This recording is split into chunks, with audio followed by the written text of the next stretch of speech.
Eh bien bonjour tout le monde, on se retrouve pour une petite vidéo présentation du Ring Modulator Maestro, d'ailleurs en coopération avec ARP, Oberheim et d'autres.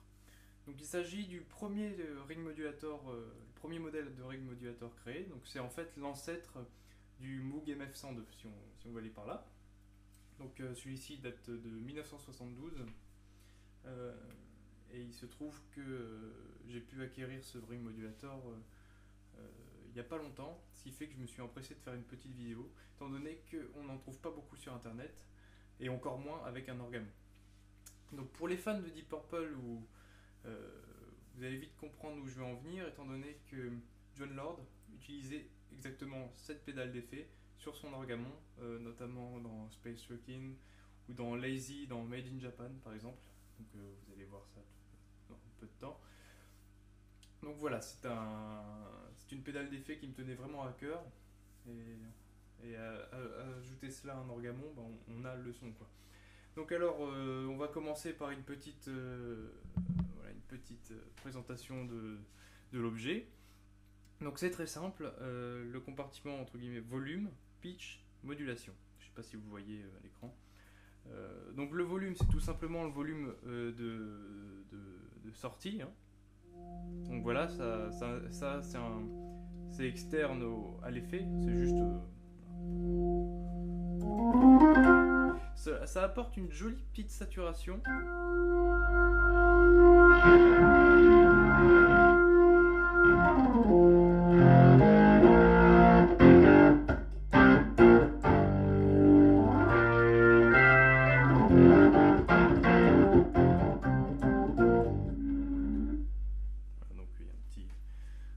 Parasites. Donc voilà, c'est le volume tout bêtement. Ça c'est le pitch, donc qui peut se contrôler via cette entrée via une pédale d'effet, une pédale, oui, une pédale, et le compartiment modulation. Donc alors ici nous avons le sélecteur on/off de la modulation. Donc tout simplement quand elle sera activée, ce potentiomètre fera effet. Et là c'est basse et haute fréquence, donc tout simplement le pitch pour sélectionner si c'est une fréquence plutôt basse ou plutôt haute, vous allez voir ça, hein. Donc voilà, c'est parti. Donc là la modulation est off, donc il n'y a aucune modulation. Je la mets en on, et maintenant on peut jouer avec ça.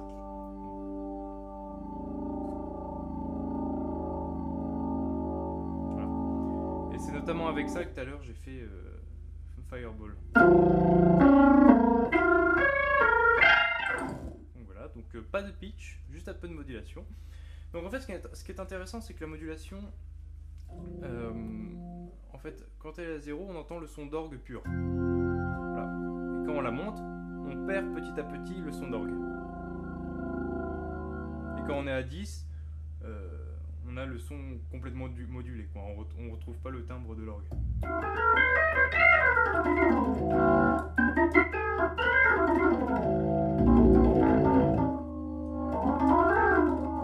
Voilà, on peut même pas reconnaître ce que je joue en fait. Ah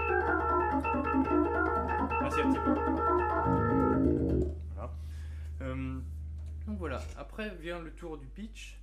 Donc le pitch ne fait pas d'effet tant qu'il n'y a pas de modulation. Donc si on met un peu de modulation, par exemple avec comme Fireball, on monte.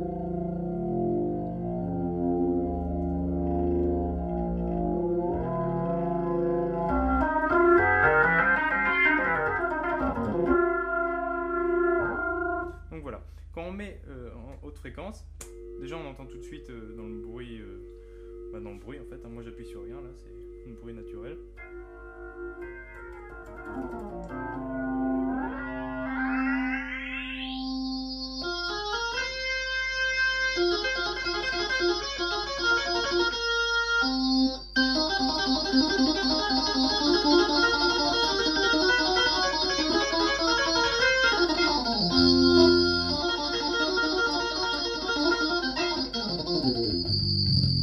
Voilà, donc un bruit très aigu.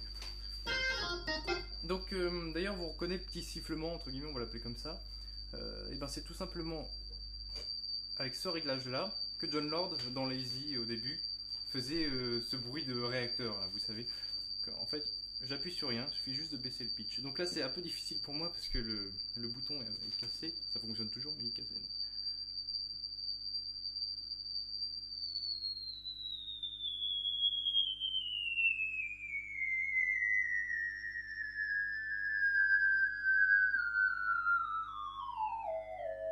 Voilà, on se trouve avec ça. Voilà. Et enfin... Donc voilà, ça c'est le début de Lazy. Là ce son là.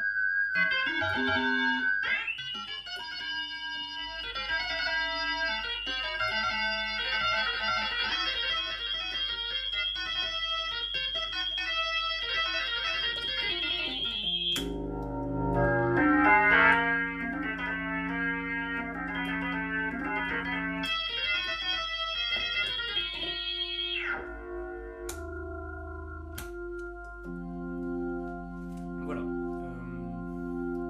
Donc c'est pas plus difficile que ça. Donc après, ce qui est intéressant, c'est de varier les positions du pitch en fonction du modulateur ou d'autres ou autre chose. Enfin vraiment, ouais, c'est pas compliqué. Hein, après, il faut se trouver ces petits réglages, les combinaisons du pitch avec la modulation ou autre. Mais voilà, après ça permet de créer des petits effets sympas.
C'est une pédale d'effet très limitée dans le sens où bon, pour caser ces sons là dans une chanson actuelle ça va être dur, mais bon c'est un objet de collection déjà hein, parce qu'on n'en trouve pas beaucoup, puis le son quand même on peut faire des effets assez sympas donc voilà, c'était une petite présentation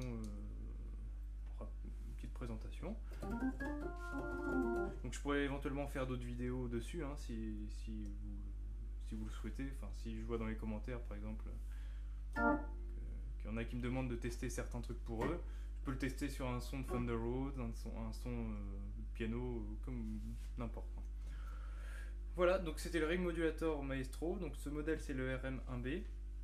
Donc juste pour finir, voilà, donc ça c'est le câble jack qui vient de l'instrument, et celui-là qui sort vers l'ampli, donc en l'occurrence ici ça va juste une pédale combo en fait. Hein. Donc on va l'éteindre, c'est un petit interrupteur. On va pouvoir le débrancher. Je vais vous montrer le dos. Pardon pour moi. Hop là. Donc que je vois. Donc ici l'entrée instrument et ici la sortie ligne. Donc ça c'est le fusible, ça c'est le sélecteur, enfin c'est on-off tout simplement. Et voilà, pas plus compliqué que ça. Donc ça c'est les deux entrées pour des pédales de volume, enfin pédales j'ai oublié le nom, pédale d'expression, voilà. Le dessous, rien de spécial.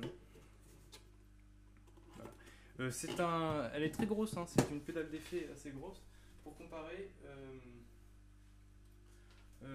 elle est presque plus grande qu'un MacBook ou un ordinateur 13 pouces. Voilà, donc je vais ici, hop, je débranche. Voilà, ici un MacBook 13 pouces. Donc en termes de... il pourrait presque se superposer. Hein. Voilà, donc c'est un bel objet. Donc voilà, j'ai fait une petite présentation. Si jamais vous avez des questions, posez-les dans les commentaires. Hein, ça me ferait un plaisir d'y répondre. Puis je vous souhaite tous une bonne musique et une bonne continuation.